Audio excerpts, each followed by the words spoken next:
Commission করে দিয়েছি এবং কমিশনের 24শে জানুয়ারি থেকে মনে হয় শুরু হয়েছে কমিশনের কাজ। এটা তাদের 3 মাস সময় দেওয়া হয়েছে। তাদের রিপোর্টের বেসিসে আমরা যারা যারা দোষী সাব্যস্ত হবে তাদেরও বিচার আওতায় নেওয়া হবে। একটা প্রশ্ন করতে চাই, সেটা হলো যে হত্যা মামলার কার্যক্রম অনেকটাই প্রায় হয়ে গেছে, যে হাইকোর্টে আছে, কিন্তু বিস্ফোরক মামলার সাক্ষ্য গ্রহণটা দীর্ঘদিন স্থগিত ছিল। হত্যা মামলায় যারা খালাস পেয়েছিল বা যাদের সাজাভোগ শেষ হয়েছে, তারা বিস্ফোরক মামলার জন্য বিডিআর জঞ্জাল এখনো জেলে আছে। সেই ক্ষেত্রে আপনারা আসলে সাক্ষ্য গ্রহণটা নিয়মিত বিস্ফোরক মামলায় হত্যা মামলা যাদের সাজা হয়েছিল, তারপরে বিস্ফোরক মামলার জন্য কিন্তু অনেক দিন তাদের সাজা ভোগ হওয়ার পরেও কিন্তু জেলে ছিল, কিন্তু তাদের কিন্তু অনেকেরই জামিন হয়ে গেছে। এখন আরও যদি এরকম থাকে কোর্ট পোস্ট, এটা যেহেতু আমাদের হাতে না, এরা সম্মানীয় কোর্ট যদি তাদের জামিন দিয়ে দেয়, জামিন দিয়ে দেবে তাদের। স্যার, গত 15 বছরে আওয়ামী লীগ কেন এই দিবসটিকে শহীদ সেনা দিবস হিসেবে ঘোষণা করতে পারেনি, আপনি কি মনে করছেন? বিচারিক প্রক্রিয়া চলেছে, কিন্তু সঠিক বিচারের যে প্রশ্নটা এখন উঠছে সেটিকে আসলে আপনি কিভাবে বিবেচনা করেন? এখন আমি এরা গত 15 বছর কেন এটা ডিক্লেয়ার করে নাই, এটা তো আমার পক্ষে বলা সম্ভব না।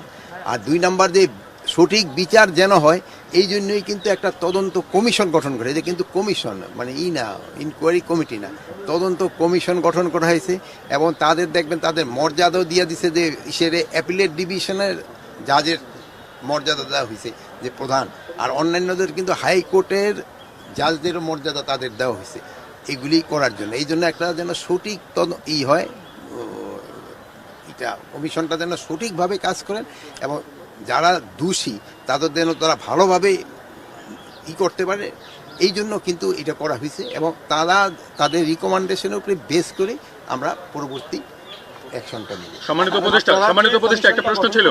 প্রশ্নটা হচ্ছে যে সেনাবাহিনীকে বলা হয় আমাদের দেশপ্রেমের প্রতীক, আমাদের সার্বভৌমত্বের প্রতীক।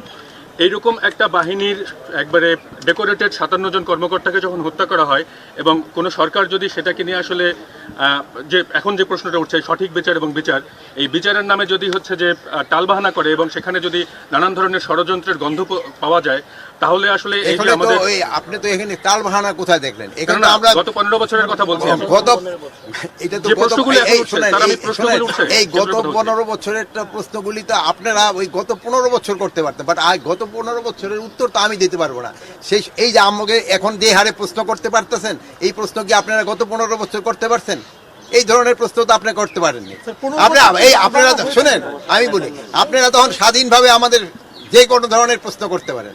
আগে যে কত ঘটনা ঘটছে গত 15 বছর, আপনারা অনেক সময় মিডিয়া দিতেও পারেন নাই। আপনার ইচ্ছা ছিল, আপনার বুক ফেটে গেছে, কিন্তু প্রকাশ করতে পারেননি। বাট এখন তো আপনারা এটা প্রকাশ করতে পারেন। স্যার, একটি জানার, সেটা হচ্ছে কালকে থেকে আপনারা বলেছেন কালকে রাত থেকে অস্থির পরিস্থিতি সারা দেশে, সেই অভিযানে নামবেন এবং সেই দাম থেকে এই সফলতা এবং ব্যর্থতা এটা আপনারা কিন্তু আমাদের আরো বেশি দিতে পারবেন যদি এইটার জন্য, মানে আমরা যেইভাবে এটা সাজিয়েছি, এটা দেখে যদি কোনো জায়গায় কোনো রকমের গাফলতি আমার কর্মচারী বা আমার বাহিনীর ভিতরে থাকে, আমি তাদের আইনের আওতায় নিয়ে আসবো। এখানে কাউকেই ছাড় দেওয়া হবে না, কাউকেই। কোনো এইটা পুলিশ হোক, বিডিআর হোক, র্যাব হোক, তারপরে আনসার হোক বা কারা হোক, যারা এইটা মানে ঠিক মতো তাদের কাজ যদি কেউ না করে, তাদের আমরা আইনের আওতায় নিয়ে আসবো। গতকাল বিকালে ব্রিফিং করেছিলেন, আজকে সকাল পর্যন্ত কি আপডেট আছে? এই সকাল পর্যন্ত আপডেটটা তো আমি ভাবছি আপনারা দিবেন, কিন্তু যেহেতু আপনারা সারা রাত রয়েছেন, আমার মনে হয় আল্লাহ দিলে অনেকটা বনশ্রীতে কাল রাত আমার বাসার পাশে বনশ্রীতে গত রাত্রে না, গত রাতে আগের রাত্রে, গতকালকে রাত্রে ঘটেছে। গত রাতে আমি এটা অবশ্য জানি না গত রাতে হয়েছে কিনা। হয় কি, আপনারা কারেক্ট রিপোর্টটা দিবেন। আমাকে অনুরোধ করছি, যেমন আগে আপনারা অনেক সময় অনেক সংবাদ দিতে পারেন নাই, বাট আপনারা এখন সংবাদ দেন, যেটা সত্যি সংবাদ ওটা দেন। অনেক সময় দেখান যে অনেক সময় কিন্তু সংবাদটা একটু এক্সাজারেট হয়ে যায়, এটা যেন না হয়। এটা হলে হয় কি, মানুষের পারসেপশনটা চেঞ্জ হয়। আমি আপনাদের কাছে অনুরোধ করব, আপনারা সত্যি সংবাদ দেন এবং এই সত্যি সংবাদের বেস করে দেখেন আপনারা আমরা অ্যাকশন নেই কিনা। আপনারা যেমন কি বলে যুগান্তর কিন্তু 2 এসপি সম্বন্ধে দেখার পরে আমরা কিন্তু সাথে সাথে তাদের অ্যাকশন নিয়েছি। আপনারা এরকম কারেক্ট অ্যাকশন সংবাদ আমাদের পরিবেশন করেন, আমরা অবশ্যই ব্যবস্থা নিব। আপনারা ভালো থাকেন, আল্লাহ হাফেজ। আমার ছেলে সিরিয়াল নম্বর হলো 646। আচ্ছা মমতা সরকার 25 তারিখেই নিহত হয়েছিল। ও ইয়াতে ছিল কি, আমি ছিলাম না, আমি বাড়িতে ছিলাম। আচ্ছা এখন এই স্মৃতিগুলো আসলে কি এখন পর্যন্ত তেমন বিচার হয় নাই, ছেলেকে আসলে কতটা মনে পড়ে বা এই ছেলের কথা তো মনে পড়বে, এটা তো স্বাভাবিক ব্যাপার, কিন্তু বিচার তো এটা এত সরকারের ব্যাপার। কারণ আমি এখানে তো আমার আর কোনো হাত নেই। আপনারা যেমন আমার ছেলে হিসেবে আমি এটা আশা করি যে হয়তো বিচার আগে হোক কাল হোক হবে, আমি আশাবাদী যে বিচার হবে। বলেন ওই সময় আসলে আপনি কতটুকু ছিলেন আর বাবার কি কথাগুলো বলেন? আসসালামু আলাইকুম। বাবার আমার নামটা একটু বলেন। বাবার নাম শহীদ কর্নেল মোহাম্মদ এমদাদুল ইসলাম, আমার নাম আকিফ আল ইসলাম, আমি চাকরিজীবী। আমার বাবা যখন জন্মদিন আগে, আজকে 25 তারিখ, কালকে 26 আমার জন্ম তারিখ, এই মাসে আমার বাবা আমাকে দুইটা জিনিস শিখে গিয়েছেন, নামাজ কালাম আর দোয়া। এটা আমি সব সময় করি, বাবাকে আমি কখনো ভুলি না। আমার যে বুকে কলিজায় কেটে গিয়েছে, এটা এখন কাটে নাই, এখনই আছে।